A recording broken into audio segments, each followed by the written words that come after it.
Vandpest i flasker, fotosyntese og respiration. Formålet med dette forsøg er at påvise, at planter både kan lave fotosyntese og respiration. Men før vi kan komme videre, skal vi vide, hvad fotosyntese, respiration, planteceller, grønkorn og mitokondrie er. Fotosyntese. Formlen lyder 6 CO2 plus 6 H2O plus lysenergi er lig med C6H12O6 plus 6 O2.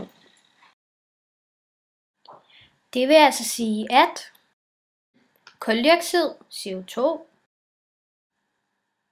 plus vand H2O plus solenergi er lig med sukker C6H12O6 plus oxygen O2. Men hvad bruges fotosyntese til, og hvor foregår det? Altså fotosyntese er den formel, der får planter til at vokse. Altså planter skal bruge vand, solenergi og kuldioxid, og ud kommer sukker og oxygen, og det får altså planten til at vokse. Fotosyntese kan kun foregå i planter, der har grønkorn, men grønkornene skal jeg nok komme tilbage til senere. Respiration. Formlen lyder C6H12O2 plus 6O2 er lig med 6 CO2 plus 6 H2O plus energi.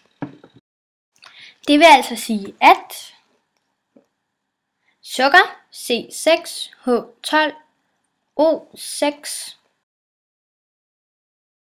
plus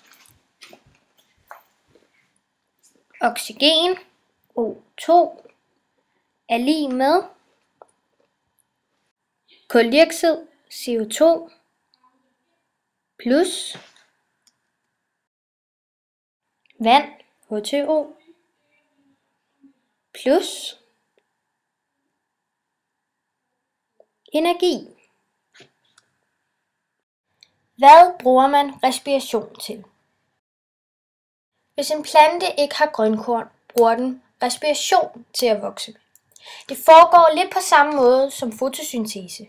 Her lyder formlen jo bare sukker og oxygen, og den udskiller kuldioxid, vand og energi.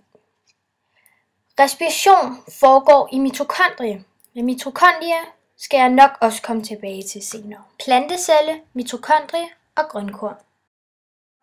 Her ser I en plantecelle. Plantecellen indeholder f.eks. cellekerne, cellevæg, vakuole, mitokondrie, grønkorn, ribosomer, arveanlæg og mitrobolin. Men det vigtigste i dette forsøg er grønkorn og mitokondrie. Grønkorn. Grønkorn ser sådan ud. I grønkornene foregår fotosyntese, det vil altså sige, at de indfanger lys til fotosyntesen. Grønkornene er også det, der gør planten grøn.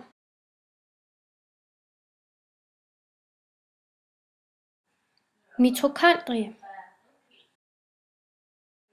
Sådan ser mitokondrie ud. Mitokondrie er det sted, hvor respiration foregår. Mitokondrie er også kaldet cellens kraftværk, fordi det er her, den laver energi. Men nu tilbage til forsøget. Her er, hvad man skal bruge. 8 flasker, CO2-indikator, O2-indikator, vandpest, mørk stof eller sort affaldspose. Vi brugte en sort affaldspose. Vi starter med CO2-indikator. Husk at blande vand i. Vi blander det i et akvarie for ikke at få fejlkilder. Fyld 4 flasker med CO2-indikator. Læg vandpest i 2 af dem. Pak 2 flasker ind. En med vandpest og en uden. Sådan ser det ud med CO2-indikator. De 2 flasker uden vandpest er til kontrol. En er pakket ind, og en er ikke pakket ind. Nu gør vi det samme igen, bare med O2-indikator. Og sådan ser det ud med O2-indikator. Her er alle flaskerne. Stil dem så et sted, hvor de kan få lys hele dagen. De skal stå der i 4 dage.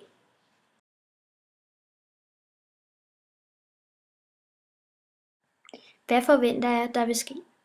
Jeg forventer, der vil ske noget med farverne. Hvorfor? Hvis vi starter med CO2-indikator, ved jeg, at hvis der er meget CO2 i vandet, vil det skifte og blive gult. Og hvis der er lidt CO2 i vandet, vil det blive rødt. Det samme vil ske med O2-indikator, dog med andre farver, for hvis der er meget O2 i vandet, vil det blive blåt.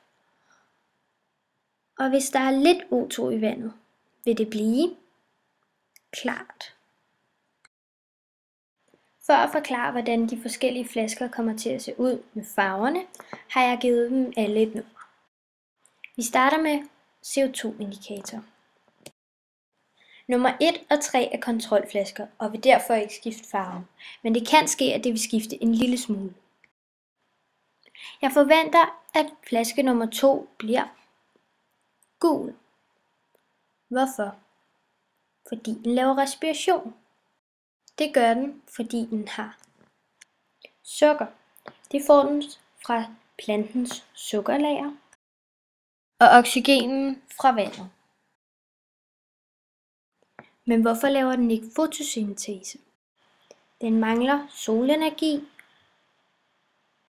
og respirationsformen lyder jo C6H12O6 plus 6O2 er lig med 6 CO2 plus 6 H2O plus energi.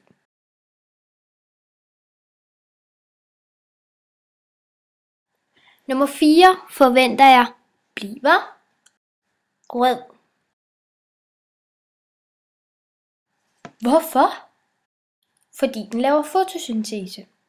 Det gør den, fordi den både har vand, H2O, kuldioxid, CO2 og solenergi. Men hvorfor laver den ikke respiration? Planter laver altid respiration, men fordi vandpesten også laver fotosyntese og har grønkorn, laver den mest fotosyntese. Formlen for fotosyntese lyder 6 CO2 plus 6 H2O plus lysenergi er lig med C6H12O6 plus 6O2. Og nu vil jeg fortælle om mine forventninger til de flasker, der har O2-indikator i. Igen er flaske nummer 1 og 3 kontrol. Jeg forventer, at flaske nummer 2 bliver klar. Hvorfor? Fordi den laver respiration, og fordi der er lidt O2 i vandet, forventer jeg, at den bliver klar.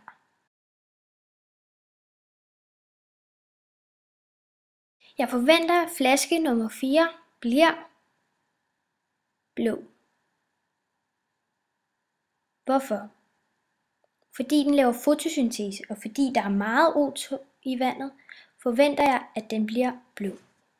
Vi lod flaskerne stå i 4 dage og tog derefter det mørke stof, eller i vores tilfælde affaldsposen, af. Og sådan så det altså ud. De 4 flasker til højre er dem, der var pakket ind. Men noget er gået galt. Prøv at se de flasker, som ikke var pakket ind.